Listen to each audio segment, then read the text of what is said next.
So left hand one was your kind of before. Setup was changed by these shots in the video, okay? So you have got that left foot back a little bit, left foot opened out as we can see. But you watch the path in which your club is swinging. Your golf shots were going over here to the left, which again, we've worked on for the long game to try and stop the slice. Yes. With these shots, you can't slice it really. I mean, you'd have to, well, it's impossible. The ball's not going far enough, okay? So you watch the direction your club is swinging on the way back.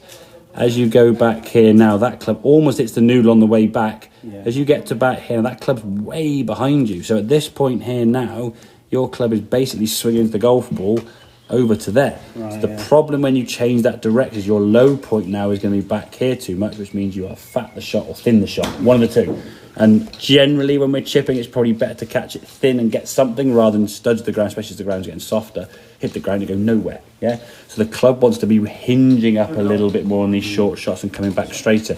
You watch the path into this golf ball, there's no over the top whatsoever. That club's almost coming in from the noodle, swinging out to the right, and the ball then is going way to the left, even though you're swinging it over there, yeah?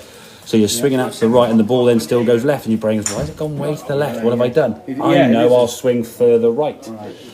Not going to work. What you got to try and do is feel the club is hinging up more, so your body's still kind of slight curve with the turn as the club goes back there. But look at that club taken away, yeah? That now is more on line to target in comparison to where he is going. I mean, look at that club is going there. That club's way behind you, so there's no wrist hinge. You can see your left wrist is bowing on the way back, which again closes the club face.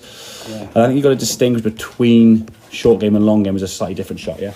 That's So you're hinging up on the way back, you're coming down, you're missing the stick on the ground, good strike of the ball. The club now, as you can see now, you would say is swinging kind of in this direction, but because you can't slice the chip shot, it pops up in the air, hits middle part of the screen and then rolls out towards the flag. And again, look where the club finished down here under control. You're fully rotated, this knee's come round, the hips gone round, the shoulders, and you're now facing target. Whereas this one now, when you swing, it's almost like you get to about here, and then you stop, and then what happens? Momentum goes, it'll carry you around. And then you look very kind of, from this position, all very kind of stiff arm and wooden, yeah? And that's when you're playing these shots, it's almost like this way. So just when you hinge the wrist up straight up from here, and the club went straight up in the air this way and then down again, you just did it nice and slowly. So you controlled how hard. You don't want to whack it too hard because it might hurt. So you swung the golf club back with a better angle, hinging up on the way back there. Now you're still moving your torso to swing the golf club, but your wrists are getting a little bit more hinged as you go back, down, strike the golf ball. Nice shot.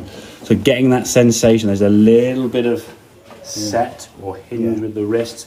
We're not going back in here and then swinging around that way. It's keeping it hinged as you go through. But when you hinge the wrist, there you were doing this, and this was it. Hold the club there, just control the club face, open the club, close the club, twist it. Have the ability to do this, rather than being locked, dragging it here and then go, and then have every shot was like, like electric shock being fired. I'm tired at the end of it. Well, that's the thing. The thing is, if you're getting fatigued playing these chip shots, it's gonna, when you play a game of golf, it's gonna kill you because you're gonna be playing these shots a lot, and you're so amped up playing them because I think the results are like, what am I gonna get, kind of thing, yeah. And there's that sort of like worry and tension, which again, when I was stood to the side of you, trying to move that club was almost like swinging underwater. It's like, come on, because you're just gripping on for dear life, yeah.